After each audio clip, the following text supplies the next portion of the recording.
So a couple of days ago, I said this. This is one of the ways that endometriosis is thought to be seated inside of you.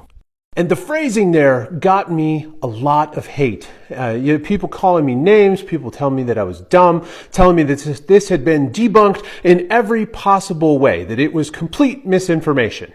Now keep in mind, I'm just teaching anatomy here. I'm not an OB-GYN, so I'm open to being wrong about these topics. But I also try to advocate from a patient or a curiosity perspective. So the first thing I think most people would do if you find out you have endometriosis would be you'd put it into Google and you would see what the results say. Here we are on Mayo Clinic. So if it is misinformation, it isn't just me. It's not just this one single guy on the internet telling you this. Well, we're here. This is actually a nice summary of the other theories of endometriosis. A lot of people told me I needed updated information because my study was, too old. This one is pretty shiny and new.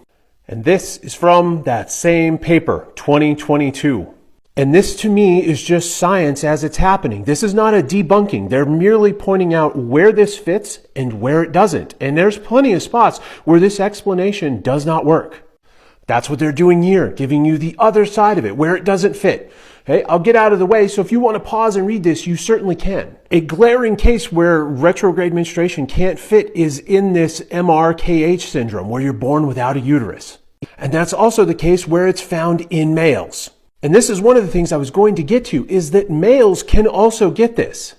It's crazy rare, like 20 cases in the whole world. And it wasn't just spontaneous. You had to have something else going on. High estrogen levels, liver failure, something like that. So here we go. This is another study from the BMJ, okay? November of 2022, pathophysiology on endometriosis. We're still in that BMJ article. Reflux of endometrial tissue, fragments and cells through the fallopian tubes, retrograde menstruation.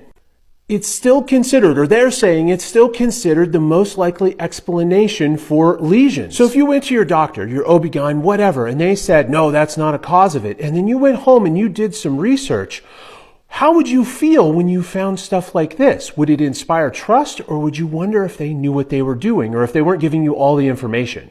Minus the name calling, I actually find these kind of disagreements to be incredibly beneficial because when we're wrong, we grow. And I probably wouldn't have found this information had I not been challenged on this. And all I want to punctuate here is that most of these articles just come down to they don't know. That's the big pull away from all of this. Please know that I will always try to give you top tier information. As always, thanks for learning with me.